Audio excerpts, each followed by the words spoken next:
llegamos a Tobatí, pueblo de amor y ciudad de la cerámica. El rubro quizás más importante es de la artesanía, llegando al punto de que se considera a Tobatí como capital paraguaya de la artesanía. En la ciudad existen más de 1.200 olerías y aproximadamente 500 artesanos de diferentes rubros. Visitamos la casa de alguno de ellos, entre los que se encuentran la señora Virginia de Yegros, una de las precursoras del arte en cerámica y la cultura de Tobatí. Una mujer que dejó mucho, su arte, su trabajo.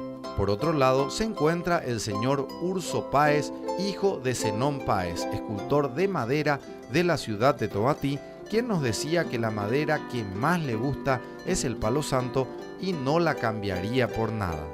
Con ella fabrica obras que son muy valoradas fuera del país, en su mayoría imágenes religiosas. Y finalmente visitamos la casa de Carolina Noguera, quien realiza trabajos espectaculares en cerámica hace más de 27 años. Su trabajo, más que un arte, es una pasión.